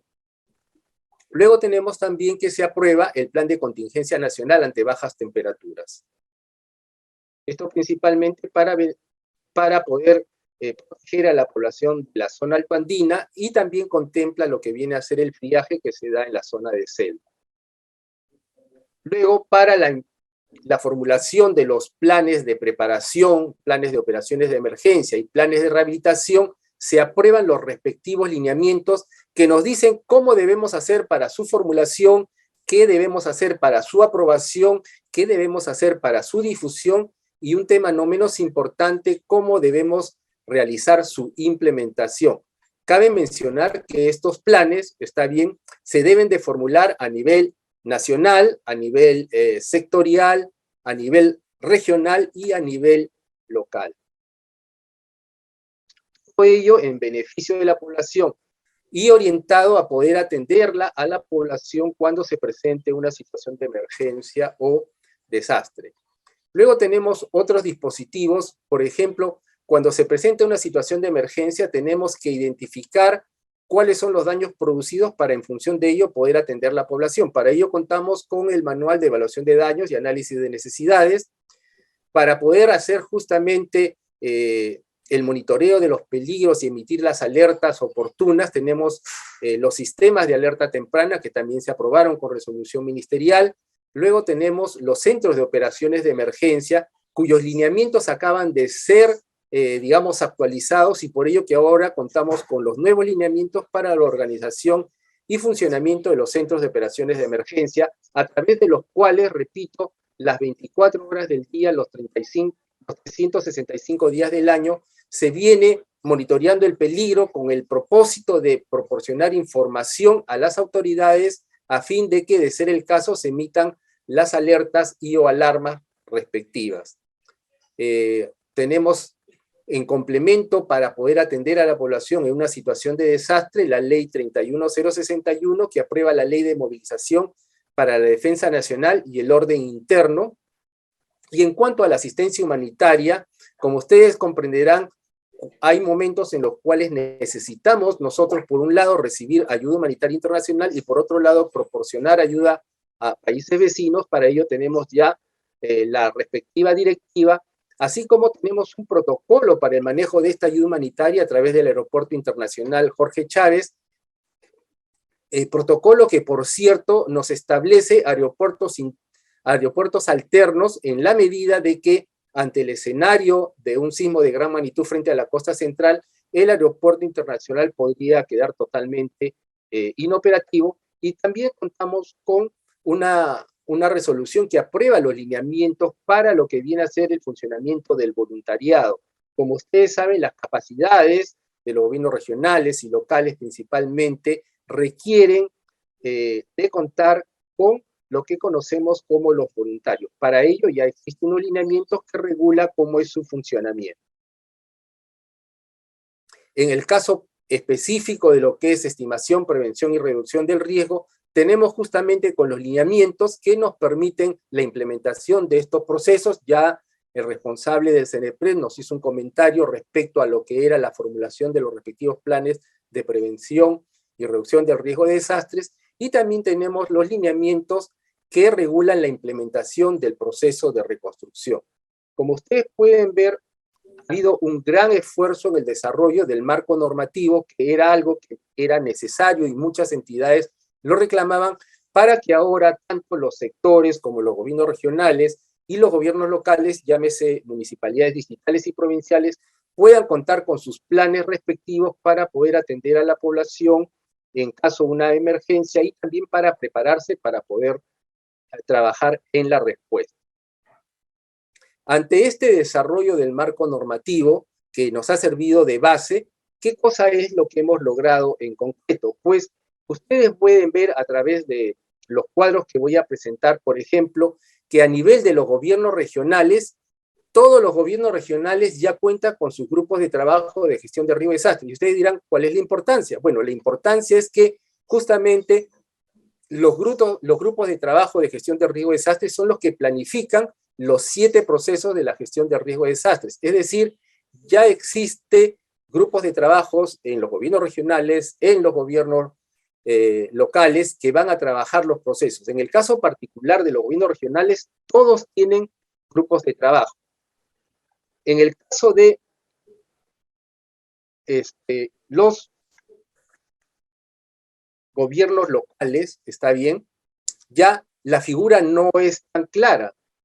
En este caso en particular, si ustedes observan, tenemos varios departamentos en los cuales el 100% ya tiene grupos de trabajo. Por mencionar, tenemos Amazonas, Apurímac, Cusco, Callao, Lima provincias, porque Lima metropolitana tiene el 84%, por citar algunos, pero todavía hay otros que no tienen el 100% de sus grupos de trabajo. En lo que corresponde a los sectores, podemos ver con claridad que todos los sectores ya cuentan con sus grupos de trabajo, por lo tanto tienen la capacidad de poder trabajar en los 7 procesos de la gestión del riesgo de desastres. En cuanto a las plataformas de defensa civil, así como el caso de los gobiernos regionales, que todos cuentan con sus grupos de trabajo de gestión de riesgo de desastres, pues es el caso que las plataformas de defensa civil ya están instaladas en todas las regiones, es decir, en todos los departamentos de nuestro país. Esto es importante porque las plataformas de defensa civil justamente son las que van a contribuir con los gobiernos regionales y con los gobiernos locales en lo que viene a ser los procesos de preparación, respuesta y rehabilitación. En el caso de los gobiernos locales, sí, tenemos una situación diferente en el sentido de que todavía faltan gobiernos locales que logren instalar sus plataformas de defensa civil. No obstante ello, tenemos varios departamentos que los gobiernos locales ya cuentan con sus plataformas de defensa civil instaladas, ¿no? Podemos ver como ejemplo, ahí tenemos Amazonas, Apurímac, Tumbes, Ucayali, simplemente por citar unos ejemplos. Ahora, todo esto viene a ser el resultado justamente de todo ese marco normativo que yo rápidamente les he expuesto, porque ese marco normativo tiene una característica. Desde que se aprueban, crean la obligatoriedad por parte de los sectores, gobiernos regionales y gobiernos locales de contar con sus planes, de contar con sus centros de operaciones de emergencia, de contar con sus grupos de trabajo de gestión de riesgo de desastres, de contar con sus plataformas de defensa civil. ¿Está bien? Entonces, este ya es un cuadro consolidado, ¿está bien?, de los grupos de trabajo, de las plataformas de defensa civil, donde se refleja lo que acabamos de mencionar anteriormente, ¿no? En el caso de los gobiernos regionales, tenemos un 100% tanto en grupos de trabajo como en plataforma de defensa civil. Sin embargo, a nivel de los gobiernos locales ya estas cifras varían, y en el caso de lo que viene a ser los ministerios, pues los ministerios cuentan con el 100% de grupos de trabajo. Acá ustedes pueden observar que en cuanto a la plataforma de defensa civil, dice NC, ¿qué significa que no corresponde? Como les mencioné hace un momento, las plataformas de defensa civil solamente se instalan en los gobiernos regionales y en los gobiernos locales. Acá tenemos información referencial sobre esos lineamientos que habíamos aprobado. O sea, como ya tenemos los lineamientos para lo que viene a ser los planes de contingencia, planes de operación de emergencia, rehabilitación, continuidad operativa, etc. Entonces, esto ha originado que en los gobiernos regionales haya cierto avance en la formulación de los planes. Definitivamente todavía nos falta mucho por desarrollar, pero podemos ver con claridad que estamos en una situación de progreso, ¿no? En lo que corresponde al plan de continuidad operativa, que como yo les mencioné, es el plan que va a permitir que las entidades públicas ante una situación de emergencia o desastre que por un tiempo prolongado no les permita trabajar, van a poder desarrollar sus actividades críticas en beneficio de la población con sedes alternas, con equipamiento alterno. En ese orden de cosas vemos de que en lo que son los gobiernos regionales se ha logrado ya un 92%, en lo que son los gobiernos locales tenemos un 99% de formulación de planes de continuidad operativa, y en los ministerios tenemos un avance del 67%. Perdón, en el caso de los gobiernos locales cometí un error. En el caso de los gobiernos locales hemos logrado un avance del 1%, y en el caso de los ministerios del 67%. Repito, estas cifras, el único propósito que tienen es mostrarnos cuál es la situación actual, de tal manera que veamos que por un lado estamos logrando que poco a poco se implemente la gestión de riesgo de desastres a lo largo y ancho de nuestro territorio, pero por otro lado también nos está indicando con claridad cuáles son los lugares donde todavía necesitamos trabajar más para lograr contar con los planes formulados y aprobados, con los centros de operaciones de emergencia que nos permiten justamente monitorear los peligros con el fin de poder emitir oportunamente esas alertas o alarmas para que la población pueda evacuar y actuar de acuerdo a sus planes de emergencia o de acuerdo a los planes aprobados, ya sea por los gobiernos regionales o locales. Con esto doy fin a la presentación, agradeciéndoles por la paciencia en haberme escuchado. Lo único que he pretendido es hacerles un pequeño recorrido de la evolución de la gestión de riesgo de desastres a nivel internacional, nacional, y el avance logrado en el territorio nacional. Muchísimas gracias. Bien, muchísimas gracias, señor Marco Antonio Tagaleán, por su excelente ponencia. Y como habíamos previsto, ya tenemos las preguntas realizadas por el público. Y si bien es cierto, ya que estamos en nuestra primera inauguración de nuestra primera conferencia semipresencial, tenemos a una integrante dentro del auditorio que quiere hacer y realizar algunas preguntas. Tenemos aquí la primera... ¿Se podría acercar, por favor, la invitada especial?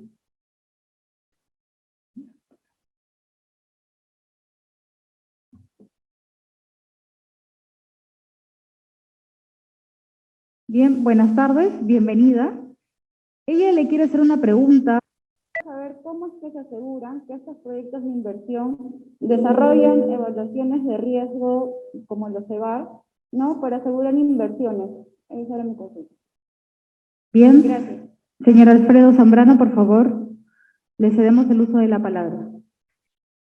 Sí, buenas noches. Bien. ¿Puede prender su cámara, por favor?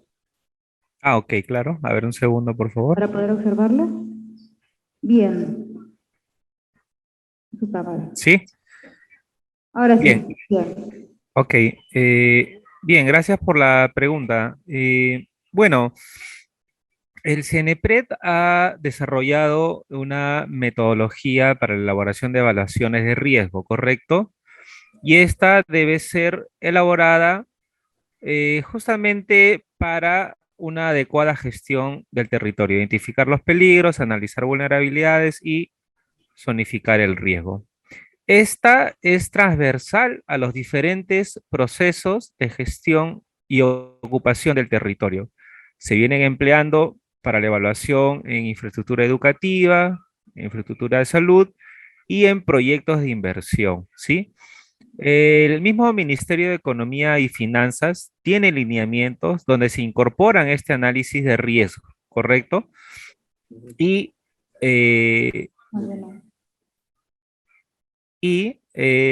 además hacen referencia a este marco normativo donde sustenta la elaboración de evaluaciones de riesgo para que se incorpore, ¿no?, en estos estudios de preinversión y estudios definitivos a nivel nacional, ¿no?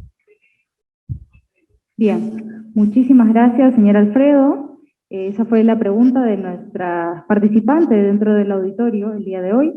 Y a continuación le damos también pase, aquí también nuestros participantes dentro de nuestro Zoom, nos da una pequeña pregunta para Hernando Tavera.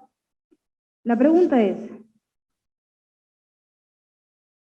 ¿son confiables los aplicativos que detectan los sismos? Ejemplo, el sismo de Perú, sismo detector, entre otros, que en estos tiempos la mayoría de personas lo tienen instalados en sus celulares.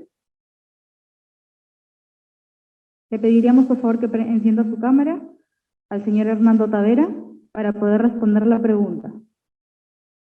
Bien. ¿Me escucha?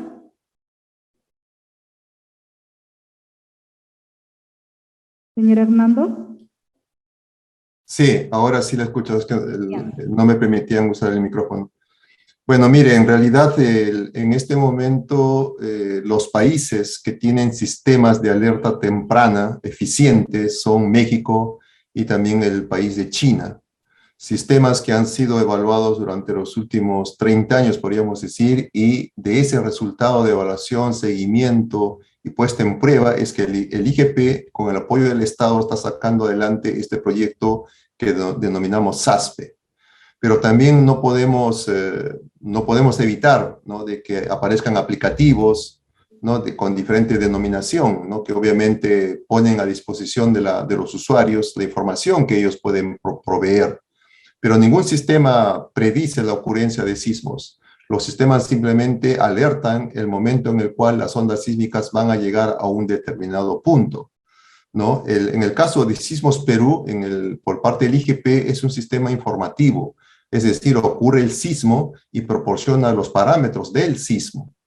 Hay otros aplicativos que tratan de dar alertas con segundos de anticipación, pero también yo recuerdo mucho que uno de estos aplicativos, hace unos años atrás, cuando Perú se clasificaba para el Mundial, ¿no? Cuando el señor Jefferson Farfán anotó el gol, ¿no?, de la victoria, ¿no? Este sistema dio información sobre la ocurrencia de un sismo de magnitud 8 en el Perú, ¿no? Y muchos colegas, muchos peruanos del extranjero comenzaron a llamar muy preocupados, ¿no?, por este sismo. Y lo único que había ocurrido era de que durante el festejo de todos los peruanos por el gol que se anotó, obviamente hizo de que los celulares comenzaran pues a agitarse de la mano de las personas, y esto dio pues una mala información a la administración de este sistema y dio como alerta a un sismo, ¿no?, de esa magnitud, ¿no? Entonces, al final, cada usuario puede evaluar la calidad de información que puede recibir, ¿no?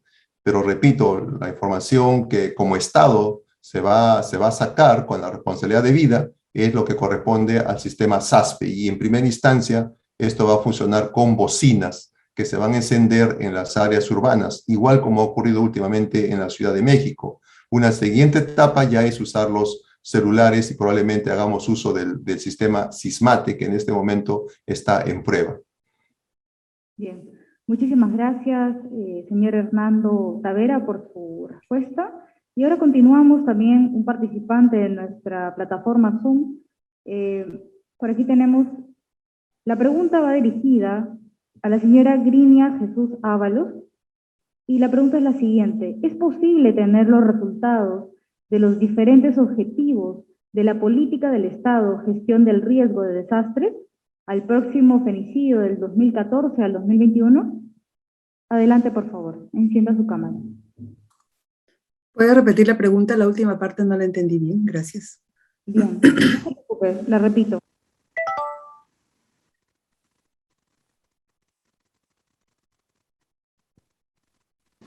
Entre comillas, gestión de riesgo de desastres al próximo femicidio del 2014 al 2021.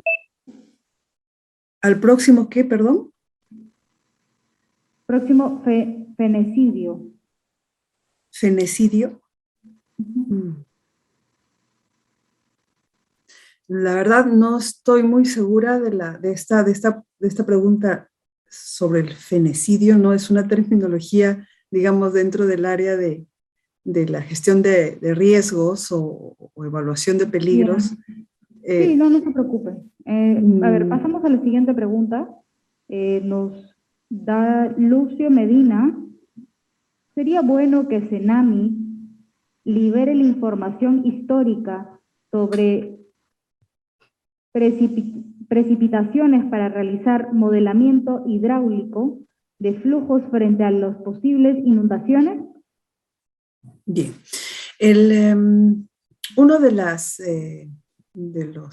mejoras, digamos, que estamos implementando en este propósito de acercar más la información al ciudadano y a los tomadores de decisiones es justamente la liberación de la información.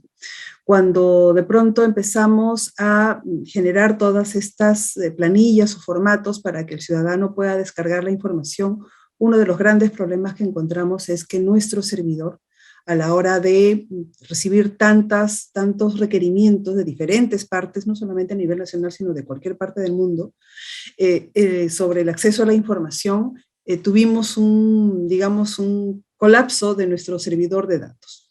Una de las cosas que implementamos entonces fue liberar la información de los últimos 5 años de cada uno de los puntos de observación de nuestra información, pero además dentro de lo que es el repositorio de información climática hay un mecanismo que le permite al ciudadano, al investigador, al tesista en generar digamos, su requerimiento a través de este sistema. Esta información llega a la Oficina de Gestión de Redes y de Gestión de Datos, se hacen las coordinaciones, si es para investigación, se hace como una pequeña sustentación de cuál va a ser la aplicación, etcétera, o el estudio. En principio, la información está libre para todo, digamos, lo relacionado a la investigación, a lo académico y a la generación de información para el Estado. Sin embargo, cuando ya se trata de información para los privados, para las instituciones que pueden generar, digamos, otros servicios a partir de esta información y otras, digamos, aplicaciones, sí hay un cobro que básicamente está relacionado a la operatividad de la información y a la operatividad además de los sistemas de liberación de información.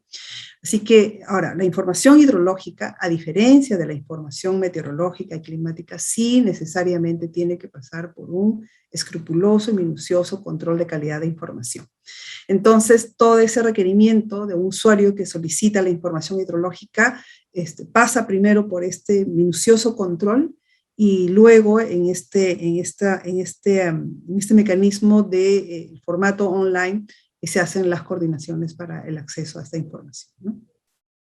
Bien, muchísimas gracias, señora Grinia Ábalos, por su respuesta. Ahora, a continuación, le damos pase, por favor, al señor Marco Antonio Tantalián. Tenemos 2 preguntas para él. Y la primera es, ¿podría encender su cámara, por favor? Encendida, está encendida. Bien, perfecto. La pregunta es la siguiente. ¿La sociedad civil organizada podrá participar de la próxima encuesta nacional de gestión del riesgo de desastres? Bueno, al respecto le comento, nosotros como INDECI, a través de nuestra página web y las redes sociales, hemos desarrollado una encuesta, pero esta encuesta ha sido respecto a la participación en los simulacros que vienen desarrollándose a nivel nacional a través de los gobiernos regionales y los gobiernos locales. Si se refiere la señoría o la persona que hace la consulta a la encuesta nacional de gestión del riesgo de desastres en AGER, que es una plataforma que maneja el CENEPRED, esta plataforma como tal está diseñada para recibir información todavía de los sectores, gobiernos regionales y locales. Esa es la mejor respuesta que le podría dar. Bien. Y la última pregunta que tenemos para usted es, ¿INDECI supervisa las construcciones de las edificaciones? No, esto es un tema que ha quedado, digamos, todavía en la retina y en los oídos de la mayoría de la población. La mayoría estamos pensando ahorita en lo que todos dicen, las inspecciones del INDECI. Inicialmente teníamos las inspecciones técnicas de seguridad en defensa civil, en las cuales el INDECI sí tenía no solamente un rol técnico normativo, sino que inclusive era responsable de la ejecución de las inspecciones de detalle a nivel nacional. Sin embargo, la normativa ha ido cambiando y a la fecha, mediante Decreto Supremo 002-2018 PCM, que aprueba el nuevo reglamento de inspecciones técnicas de seguridad en edificaciones, justamente es el Ministerio de Vivienda, Construcción y Saneamiento, el ente técnico normativo, y quienes ejecutan propiamente las inspecciones siguen siendo los gobiernos locales, llámese las municipalidades distritales y provinciales, a través de sus oficinas de defensa civil o gerencias o subgerencias de defensa civil o de gestión de riesgo de desastres según corresponda. El INDECI no tiene ninguna participación en esta actividad. Gracias. Bien. Y por última pregunta, ya que nos están todos los participantes, sabemos muy bien que quieren participar todos, pero esta pregunta es también muy importante. Señor Marco Antonio, no sé si usted podría responderla, por favor. Sería, ¿cuáles son los lineamientos para la elaboración de los planes de contingencia? Ok, básicamente los planes de contingencia tienen que ser formulados por los sectores. Cuando hablamos de los sectores es a través de los ministerios y los gobiernos regionales y locales. Los gobiernos locales incluyen a las municipalidades distritales y provinciales. Los planes de contingencia a la fecha que se deben de formular en concordancia con los planes nacionales aprobados son, por un lado, el plan de contingencia ante lluvias intensas, por supuesto en la zona andina básicamente, que es la que tiene mayor riesgo. En los planes de contingencia ante sismos seguido de tsunami, que esto viene a ser en la zona costera, básicamente en lo que son los departamentos de Ancash, Lima e Ica. Y lo que tenemos por último son los planes de contingencia ante bajas temperaturas, está bien, que incluye las heladas y friajes, tanto, digamos, heladas en lo que viene a ser la zona altoandina y el friaje en la zona de selva. Repito, los planes son formulados por los ministerios, por los gobiernos regionales, por las municipalidades provinciales y por las municipalidades distritales. A la fecha ya tenemos los 3 planes de contingencia nacional aprobados y publicados y difundidos. Bien, muchísimas gracias, señor Marco Antonio, por su excelente ponencia también. Bien, dando final a nuestra conferencia, le queremos dar pase con las palabras de cierre y despedida al doctor Jimmy Reinaga Alvarado, quien es jefe del área de educación ciudadana del Congreso de la República. Por favor, todos démosle la bienvenida al doctor Jimmy. Adelante. Gracias, Diana. Bien, buenas noches. Hemos llegado al final de la jornada de Martes Democrático y creo que hemos tenido una jornada muy interesante, muy ilustrativa, y solamente me restaría hacer una pequeña reflexión y decir que la naturaleza es impecable. La Tierra tiene millones de años y el hombre y su civilización a lo sumo 10.000 a 20.000 años. En este sentido, nos depara pues todo tipo de eventos, retos, y ante este tipo de circunstancias, a nosotros los ciudadanos, a las autoridades y a las instituciones como por ejemplo CENEPRED, el Instituto Geofísico del Perú, el CENAMI y el INDECI, nos queda pues prepararnos para prevenir y enfrentar en las mejores circunstancias estos desastres que estarán ahí, al margen de nuestra voluntad, y prepararnos para reconstruir y hacer resurgir nuestra civilización como el ave fénix, en el menor tiempo y en el menor costo posible. En este caso, los especialistas, los técnicos y las autoridades nos dicen cómo debemos hacerlo, cómo debemos prevenir. Por ello es necesario escucharlos y conducirlos como nos señalen. En este sentido, mi invocación a los ciudadanos del país y concretamente a los ciudadanos que nos han acompañado el día de hoy en el Zoom. Para finalizar, solamente me resta,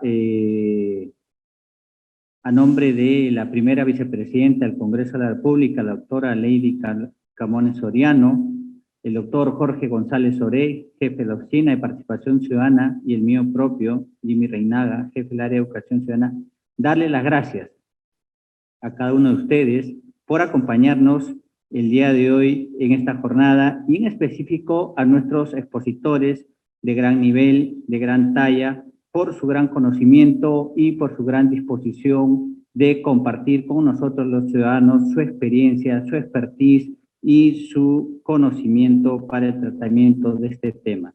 En este sentido, vaya mi agradecimiento personal al señor Alfredo Zambrano González, al señor Hernando Tavera Huarache, a la señora Grinia Jesús Ábalos Roldán y al señor Marco Antonio Tantaleán del Águila. Muchísimas gracias, y a los ciudadanos que nos han acompañado en Facebook y en Zoom, y a nuestro público asistente el día de hoy en esta jornada semipresencial, igualmente las gracias. Muy buenas noches. Martes Democrático ha concluido en esta jornada. Muchísimas gracias, doctor Jimmy Reinaga. Bien, antes de retirarnos, como es de todos nuestros queridos martes, nos gustaría, por favor, a todos nuestros participantes que se encuentran en la sala Zoom, encender sus cámaras y levantar la mano derecha, por favor, para una foto de recuerdo, que esto va a quedar grabado siempre.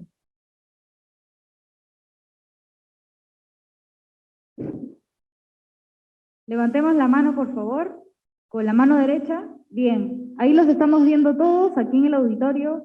Muchas gracias por su participación y los esperamos el próximo martes democrático. Muchísimas gracias. Hasta luego.